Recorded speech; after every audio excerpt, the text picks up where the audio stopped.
안녕하세요. 오늘도 사연살롱을 찾아주셔서 감사합니다.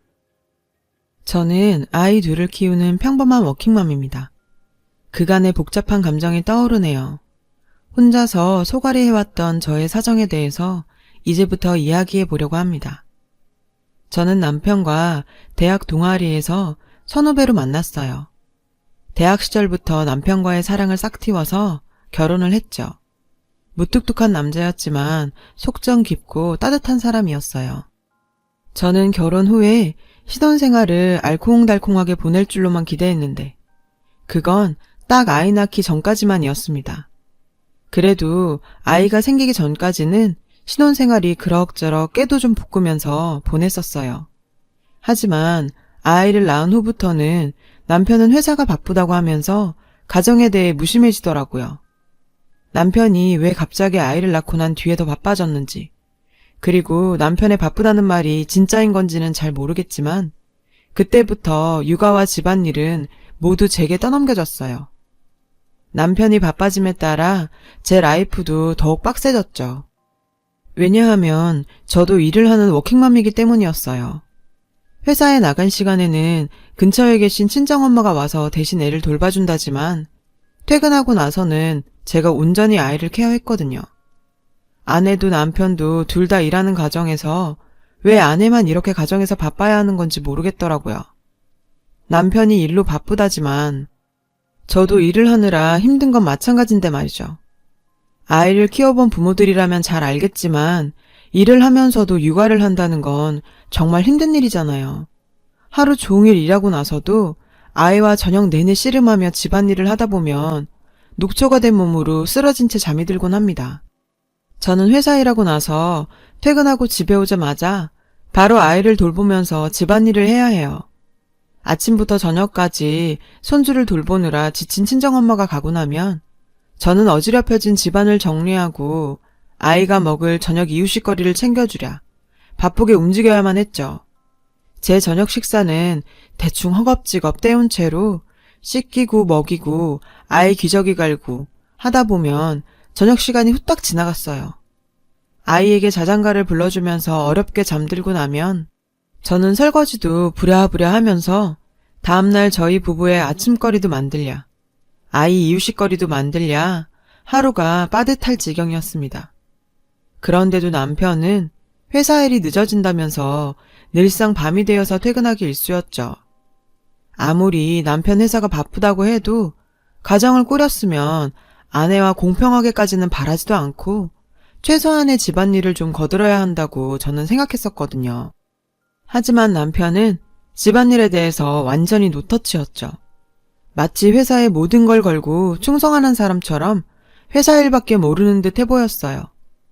남편이 가사 일도 육아도 거들어주지 않자 집안에서는 없는 듯한 남편의 존재감 때문에 저는 밤낮으로 바쁠 수밖에 없었던 거죠. 그렇게 바쁜 생활 탓에 결혼하고 나서 신혼생활에 대한 로망은 저의 환상이었던 듯 싶었습니다. 행복하고 평안한 신혼은 저에게는 그림의 떡이었으니까요. 그래서 저는 참다 못해 결국 폭발하고 말았어요. 남편에게 제 속내를 하소연하며 터뜨리기 시작했죠. 여보, 내가 그동안 참았었는데 이젠 안 되겠어. 당신은 내가 아이 낳은 뒤부터 맨날 늦게 퇴근하고 얼굴 보기도 힘들어. 왜 그래? 진짜 해도 너무한 거 아니야? 너무하다니 그게 무슨 소리야. 내가 회사 일이 바쁘다고 했잖아. 아무리 회사가 바쁘다고 해도 그렇지. 당신만 이래? 나도 일하고 아이 보느라고 힘들어. 내 생각은 안 해? 나도 일하는 엄연한 워킹맘이라고. 그리고 당신도 아이 아빠잖아. 왜 나만 애 보고 집안일도 다 내가 맡아야 하는 건데. 당신도 워킹맘인 건 나도 잘 알지. 당신 힘든 거 알겠지만 회사 사정이 바쁜 거 좀 이해해줘라. 남편한테 따지려고 굳은 마음을 먹고 하소연을 했건만 막상 남편한테 툭 털어놓고 나니까 제 마음이 약해졌어요. 그래도 남편은 회사 일이 바쁘다고 했기에 나름 일에 치였을 거라고 생각하니까 남편에게 마냥 다그칠 수만은 없었어요. 남편의 입장에 대해 제가 한 발짝 물러서서 이해하기로 했습니다. 남편을 이해한 만큼 저는 힘든 나날을 버티면서 하루하루 지내야만 했죠. 낮에 아이를 돌봐주는 친정엄마에게도 미안하다 보니까 제가 도움을 더 청하기에는 한계가 있었거든요. 시댁은 멀리 계셔서 아이를 봐주러 자주 올 상황이 되질 못했습니다. 어느 날은 제가 한 발 물러나서 남편을 이해하는 게 맞나 싶었지만 그럼에도 예쁜 아이를 보니 또 힘이 나더라고요. 그렇게 워킹맘으로 힘겹게 살아오던 어느 날 저에게 청천벽력 같은 일이 터지고 말았어요. 제가 갑자기 집안에서 쓰러지고 말았습니다. 어쩌다가 쓰러지게 된 건지 영문을 모른 채로 병원에서 눈을 뜨게 된 저는 갑작스럽게 눈앞에 보여진 하얀 병실 풍경에 어안이 벙벙했죠. 병원에서는 제가 위암 3기 판정을 받게 되었습니다. 뜻밖의 진단에 제게 놓여진 이 현실이 받아들여지지 않았어요. 아직 어린 자식도 있는데 저에게 이런 병이 생겼다는 사실이 믿어지질 않았죠. 그동안 너무 고되게 몸을 혹사시켜온 결과물인 건가? 어쩌면 좋지? 그렇게 생각하니까 저는 뭘 위해서 그동안 그렇게 열심히 살았는지 떼내진 후회감이 몰려오더라고요. 남편이 조금이라도 돌아봐 주었다면 내가 이런 병에 걸렸을까? 원망까지 들었어요. 솔직히 다 남편 탓이라는 생각마저 하게 되었습니다. 그런데 더한 문제는 남편의 태도였어요. 아내가 위암이라는 큰 충격으로 슬픔에 빠져 있는데도 남편은 여전히 바쁘다면서 이제 제가 깨어났으니까 그만 가봐야 한다는 소리뿐이었죠. 지금 이 일보다 중요한 게 뭐가 있는 건지, 저에게 당장 필요한 물품 몇 가지만 챙겨주고서는 그냥 쌩하니 가버리려고 하더라고요. 남편의 그런 태도에 너무 서러웠어요. 여보, 당신은 아내가 위암 3기라는데 어떻게 그냥 가버릴 수가 있어? 당신이 그러고도 내 남편이야? 미안해. 내가 정말 너무 바빠서 그래. 당신 아프니까 이제부터 잘 먹고 잘 쉬고 잘 자는 휴식이 중요할 거야. 지금은 내가 중요한 일이 있어서 이만 가봐야 할 것 같아. 아내가 아프다는데 이렇게 그냥 가는 게 맞는 거야? 당신 정말 너무하네. 미안하다. 내가 나중에 올 테니까 오늘은 가볼게. 어떻게 아내가 암에 걸려서 다 죽게 생겼는데도 걱정도 안 되는 건지 너무 화가 났죠. 이러다가 저는 암보다도 화병으로 먼저 죽을 것 같았네요. 그렇지만 남편을 계속 붙잡을 방법이 없었기 때문에 저는 일단 남편의 말을 믿고서 그래, 나중에라도 오겠거니 하면서 일단은 보내주기로 했습니다. 그런데 남편은 제가 병원에 입원해 있는데도 불구하고 그 후로도 어김없이 바쁘다면서 오질 않았어요. 병실에서 혼자 누워있자니 서러움이 복받치대요. 그래서 저는 결국 남편에게 다짜고짜 전화를 걸어서 따져 묻기로 했어요. 여보, 내가 병실에서 누워있는데 코빼기도 안 보일 만큼 그렇게 바쁘냐? 내 걱정은 눈꼽만큼도 안 들어? 당신 나중에 찾아온다면서 어떻게 된 거야? 미안해. 당신 아파서 나도 정신이 없었어. 많이 힘들지? 내가 아픈데 당신이 뭐가 정신없다고 그래? 내가 얼마나 힘든지 당신이 알아? 여보, 그래도 희망을 잃지 말고 좀만 잘 버텨내자. 난 당신 없으면 안 되니까. 나 없으면 안 된다는 사람이 이런 상황에 날 이렇게 혼자 두면 나는 어쩌라고. 내가 당신한테 뭐라 할 말이 없네. 그래, 이 사람도 힘이 들겠지. 그렇게 남편을 마지막으로 믿어보기로 했죠. 하지만 절박한 저의 입장에 대해서 남편은 일절 배려라고는 없더라고요. 남편은 입원해 있는 내내 끝까지 병문안조차 제대로 와주질 않았어요. 남편을 믿었던 내가 어리석었던 거지 싶었습니다. 아내에 대한 의리조차 없다는 현실에 저는 비참했죠. 위암으로 인해서 이미 지칠 대로 지쳐버린 몸으로 남편에게 더 이상 화를 낼 힘조차 없었습니다. 그렇게 고독하고 괴로운 병원 생활 끝에 퇴원 후에도 저는 계속 항암 치료를 받으면서 힘겹게 버텨가고 있었어요. 입원 생활도 고통스러웠지만 퇴원 후의 항암 치료 또한 벅차기는 마찬가지였습니다. 항암 치료를 받으니까 입맛도 더 뚝 떨어져서 밥도 제대로 넘기기가 힘들었어요. 하루는 거울 앞에 보이는 홀쭉하게 야윈 제 모습을 바라보고 있자니 씁쓸하기 짝이 없었죠. 제 자신을 스스로 보고 있기도 가슴 아픈 그런 힘든 상황인 만큼 저는 남편의 도움이 절실히 필요했어요. 저희 집에서 아기와 저를 둘 다 케어하는 친정엄마를 보는 것도 힘들었고요. 그럼에도 남편은 변하질 않더라고요. 저녁에 잠시 들어왔다가 운동하러 나간다면서 적어도 이틀에 한 번은 매번 어김없이 새벽에 들어오고요. 어느 때는 매일 나가는 주도 있었습니다. 그렇다 보니 어느 날엔 남편의 행동이 미심쩍게 느껴지기 시작했죠.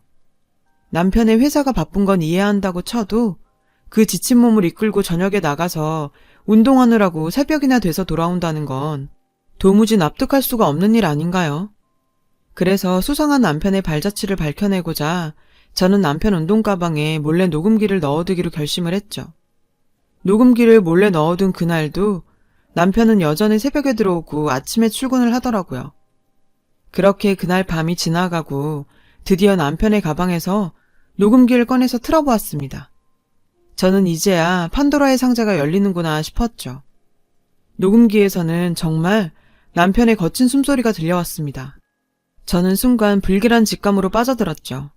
그 숨소리가 점점 커지더니 이내 남편이 누군가와 이야기하는 듯한 소리가 들렸어요. 오늘은 더 실한 걸로 구해야 하는데. 그러게, 뿌리가 두꺼운 튼실한 놈으로다가 약초를 딱 해내야 하는 건데. 근데 정말 아내밖에 모르는 사람이구먼. 그런 정성이면 낫고도 남지 아무렴. 아내가 아프니까 당연한 거죠. 그동안 아내한테 제대로 신경 써주지도 못한 게 너무 미안해서요. 그나저나 이것들이 와이프 몸에 잘 받아야 할 텐데요. 좋은 약초에다가 정성까지 더해져서 분명 나을 거야. 너무 걱정 말게. 저는 녹음기에서 들려오는 대화 소리를 듣고 주저앉아 오열했습니다. 남편은 낮엔 일을 하고 밤에는 위험한 산길을 올라가서 약초꾼과 함께 약초를 캐러 다닌 거였어요. 남편을 잠시라도 의심했던 제가 정말 너무 부끄러웠어요.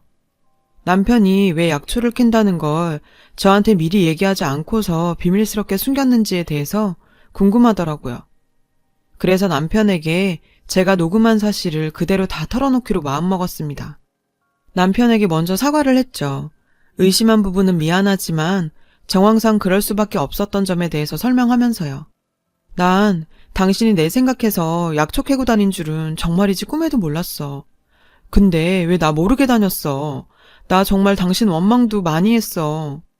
내가 그동안 바쁘게 사느라고 당신한테 정말 소홀했던 건 사실이잖아. 당신은 이해 못할 수도 있었겠지만 정말 회사 일이 바빴던 거야. 당신도 장보님도 안쓰러웠지만 내 성격이 그 마음을 다 얘기할 수 있는 것도 아니고 조금만 더 버티자 싶었지. 근데 당신이 아프니까 이렇게 살아서 뭐하나. 정말 내 인생이 끝난 것 같더라고. 회사 동료한테 얘기를 했었지. 그랬더니 자기 어머니께서 위암이었는데 도움받은 사람을 소개해주더라고. 그분한테도 고맙지. 내 입으로 직접 당신이 위해서 약초 캐러 다닌다고 어떻게 생색내냐? 그래서 말 안 한 거야. 나는 그것도 모르고 내가 당신 잠깐이라도 의심한 거 미안해. 난 결혼하고 당신이 나한테서 완전 돌아선 줄로만 알았어. 내가 말했잖아. 난 당신 없으면 안 된다고. 나한텐 지금 당신 건강이 최우선이야. 나한테 당신밖에 없는 거 알지? 그러니 꼭 건강 되찾자 여보. 힘내도록 하자. 저는 남편에 대해서 다시 보게 되었죠. 남편이 저에게 건네준 희망으로 저는 삶의 의지를 다시 붙잡을 수 있었습니다. 그렇게 지내다 보니 제 위암도 정말 기적처럼 차도가 생기면서 좋아지더라고요. 그날 이후 남편은 고삐 풀린 뭐처럼 숨겨왔던 마음을 표현하는데 망설임이 없었습니다. 이제 뭐 두려울 것도 부끄러울 것도 없다나요. 꾸준한 남편의 손길이 어린 관리와 더불어서 남편의 사랑도 같이 확인하게 되었어요. 저희 가족은 행복하게 오순도순 잘 살아가고 있습니다. 남편과 함께 산행에 나서서 같이 친정엄마를 위한 약초를 캐기도 한답니다. 그리고 아이와도 같이 놀이동산에서 가족끼리 즐거운 시간을 보내기도 합니다.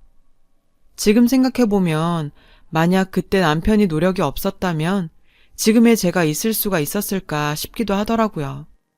이런 남편이 있어서 참 다행이라고 생각합니다. 지난 세월 동안 아프고 고생했던 기간에 대해서 잘 극복해낼 수 있었던 건 말없는 무뚝뚝했던 남편 덕분이니까요. 따뜻한 말 한마디는 죽을 병도 낫게 하는 것 같습니다. 오늘 가족에게 한 번 더 사랑을 표현하시는 건 어떨까요? 저도 앞으로 남은 인생은 우리 가족 꽃길만 오롯이 걷길 바라고 있어요. 제 이야기를 들어주셔서 감사합니다. 건강하고 화목하게 보내시길 바랍니다. 여러분, 사연 댓글에 응원과 현명한 조언 부탁드려요. 좋아요와 구독은 저에게 큰 힘이 됩니다. 오늘도 좋은 일 가득하세요.